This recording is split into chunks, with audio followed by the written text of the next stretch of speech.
কেন? বলছি সেই সময় যাবে। আরে সেই সময় মাধব যখন একা বসে থাকবে বনে, মাধবের কাছে যখন কোনো সখা থাকবে না, বিশেষ করে তার দাদা বলরাম থাকলে তো যাবি না। ও মায়েরা, রাধারানী বলল বিশেষ করে তার দাদা বলরাম যদি থাকে তাহলে তো তার ধারের কাছেই যাবে। এই রাধা, আচ্ছা তোর বধুর দাদা বলরাম থাকলে যেতে মানা করছিস কেন? ও মায়েরা, আচ্ছা তোমরা বলো তো স্বামীর দাদা কে হয়? ভাসুর। ভাসুর। স্বামীর দাদারে কি বলো তোমরা? কি কও? আমি তোমাদের সাথে থাকি তো সেই জন্য জানি। স্বামীর দাদারে কি বলে? জোরে বলো মা, জোরে বলো। কর্তা কয় এখন, তাই তো? আগেকার দিনে ভাসুর বলতো মা, এখনকার মায়েরা সেগুলো জানেন। আগেকার মায়েরা সেই অভ্যাসটা এখন আছে।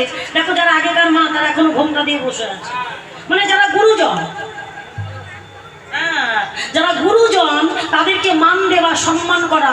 এখনকার দিনে সেগুলো মানে না, কিন্তু আগেকার মায়েরা এখনো সেটা মানে।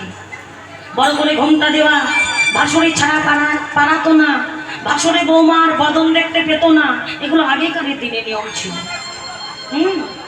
তারা রাধারানী বলল সখীরে, আমার বধুর দাদা বলরাম সে তো আমার গুরুজন, তার সামনে যাবি না। হরি কথা কৃষ্ণ কথা বড়ই মধুর, যে জন কৃষ্ণ ভজে সে বড় চতুর। সখীরে যাচ্ছিস যা, নারীর মানে যেন বজায় থাকে। গুরু ধরি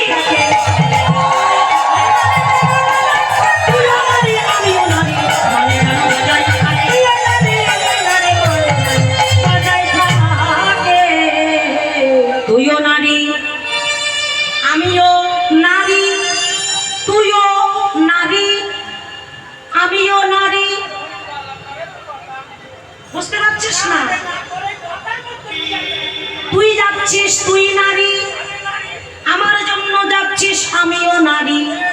তুইও যে নারী আমিও সেই নারী, আমরা একসঙ্গে দুজনে কৃষ্ণ ভজনা করি। তুইও গোবিন্দের আমিও গোবিন্দের, নিতাই গৌর হরি। এক নারীর মান গেলে না সব নারীর মান চলে যায়। নারী জাতির মান ছাড়ার কিছুই না। সাবধান, কথা নিবি, কথা দিবি না।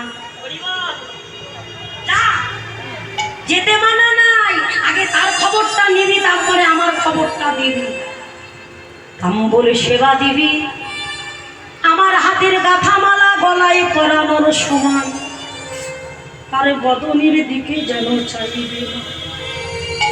হ্যাঁ, তার বদনের দিকে চাইবে না। কেন? কেন তার সেবা করব আর তার মুখের দিকে চাইব না? এটা কেমন সেবা রে? কেন চাইব না? গোবিন্দ সেবা দেবার সময় ওই নয়নে যদি নয়নে পড়ে যায়, ও তুলসী সে তো ঘরে ফিরে আর আসে না।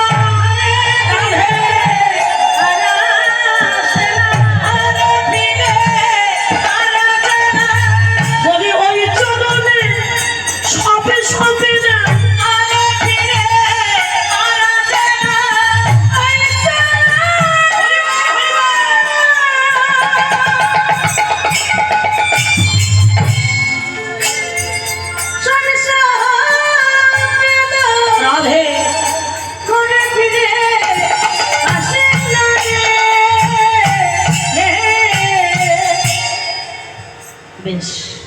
তাহলে যাই।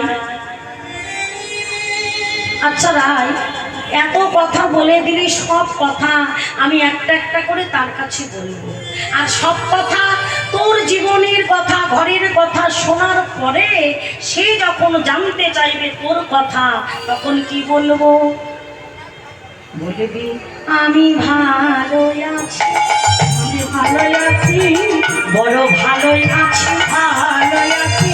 কৃষ্ণবাদিনীর ঘরে ভালো আছি, বাদিনীর ঘরে বড় ভালো আছি। আমার দুঃখের কথা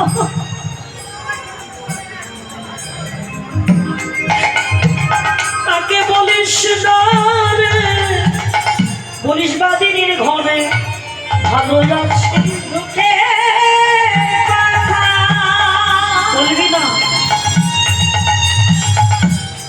তৃষ্ণা রে বাদিনের ঘাটে বড় ভালো আছি এমন কোমল হৃদয় তার যে অঙ্গে চন্দন লেপন করতে আমার করে কাঁপে আমার দুঃখের কথা শুনে যদি মাধবের হৃদয়ে কোমরে ব্যথা লাগে এ দাসী প্রাণে কি সইতে পারে সইতে পারে শত দুঃখে যদি কৃষ্ণ কৃপা লাভে করিতে পারি আমার নারী জন্ম ধন্য হবে দুঃখে তো গোবিন্দ মেলে জীবনে যদি দুঃখ আসে তখন ভাববে গোবিন্দ প্রাপ্তি তোমার নিকট হলো কুন্তীর জীবনে যতদিন দুঃখের দিন ছিল গোবিন্দ ছায়ার মতো ছিল যেই তাদের সুখ এলো কৃষ্ণ পিসিমা বলে হৃদয়ে প্রার্থনা করেছে কৃষ্ণ তোকে ডাকার মন্ত্র জানি যে মন্ত্রে তোকে ডাকতে হয় সেই মন্ত্র জানি কিন্তু ওরে কৃষ্ণ যে মন্ত্রে তোকে বিদায় দিতে হয় সেই বিদায়ের মন্ত্র আমার জানা নাই রে জানা নাই গৌর হরি